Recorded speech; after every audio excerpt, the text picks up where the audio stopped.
Harka fuuni daawwattoota keenya nageenyi keenya bakka jirtanitti sinaa dhaqqabu jennaa oduu yeroo kanaaf qabnu sin nageessisnaa oduu waliin Anbaayiluu Nachooti.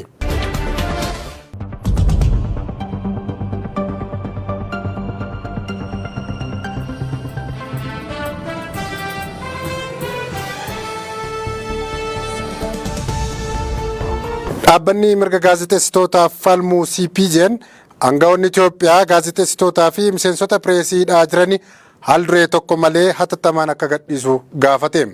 Dhaabbanni mirga gaazexeessitootaaf falmu Itoophiyaa keessatti gaazexeessitoonni 14 hidhamanii jiraachuu fi baay'een isaanii haga ammaatti mana murtiitti akka hin dhiyaanne himuun gaazexeessaa Ermiyaas Tasfaayee dabalatee kanneen biroon to'annoo seeraa jala jiran akka gadhiifaman gaafateera.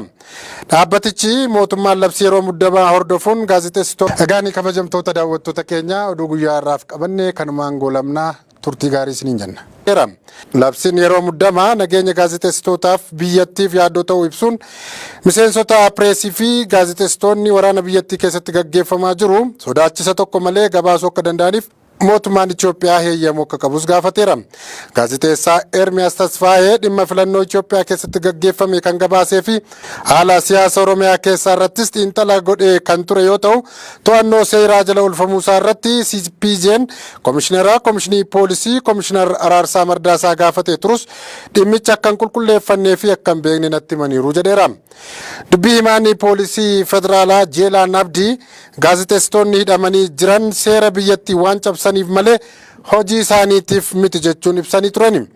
Itoophiyaa keessatti ajjecha artist Haacaaluu Hundeessaa booda gaazexeessitoonni baay'een kan hidhaman yoo ta'u gaazexeessaa Oromiyaa Miidiyaa Neetwoork Mallasee Dirribsaa dabalatee gaazexeessitoonni Oromiyaa Niiws Neetwoork Biqilaa Amanuu fi Dassuu Duulaa qaama nageenya mootummaatiin to'atamuun hagaarraa mana hidhaa jiraachuu CPJ'n ibsa isaa torbanoota darbe keessa baaseen himuun ni yaadatama.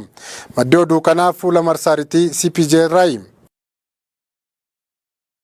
Pireezidaantiin Ameerikaa Joo Baayiden amajjii tokkorraa eegalee Itoophiyaan tarree biyyoota fayyadamtoota carraa daldala qaraxarraa bilisaa keessaa dhaabbiin akka haqamtu murteessani. Jalqaba sadaasa darbee Ameerikaan biyyoonni sadan Giinii fi Maalii dabalatee carraa daldalaa qaraxarraa bilisa kan argachuuf ulaagaa barbaachisuun guunne jechuun guyyoota 60 keessatti akka fooyyeessaniif akeekkachiisee yeroof faayidaa agwaa akkan argannes haqxee turte. Itoophiyaan faayidaa kan akkan arganne kan haqamte waraana kaaba Itoophiyaatti adeemaa jiruun walqabatee sarbamoota mirgoota namoomaa raawwatamaniin ta'uu labsiin pireezidaantii Baayiden raggaasisan ni mul'isa. Biyyoonni agwaa irraa fayyadamoo ta'an ulaagaalee carraa qaraxarraa bilisa kan argachuu guutaman olaantummaa seeraa mirgoota hojjettootaa fi mirgoota namoomaa kabajuu qaba jedha seerri daldala Ameerikaa.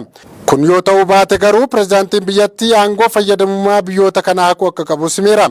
Sadaasa darbee as miseensota koongireensii dabalatee namoonni hedduun Ameerikaan murtee Itoophiyaan agwaa keessaa haquu irra deebiin akka laaltuu gaafataa turani.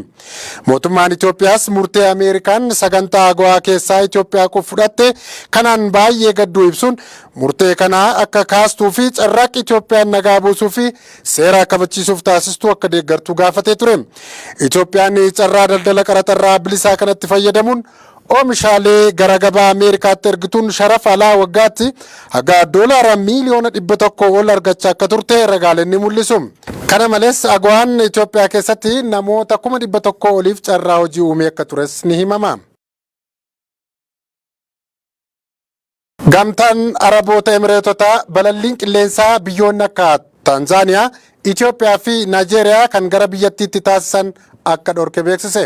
Rakkoo tamsa'ina vaayirasii gara malee babal'achaa waan jiruuf walqabate gamtaan Araboota Emireetotaa biyyoonni afran kunneen balallii kamiyyuu gara biyyattiitti akka taasisan dhorkeera.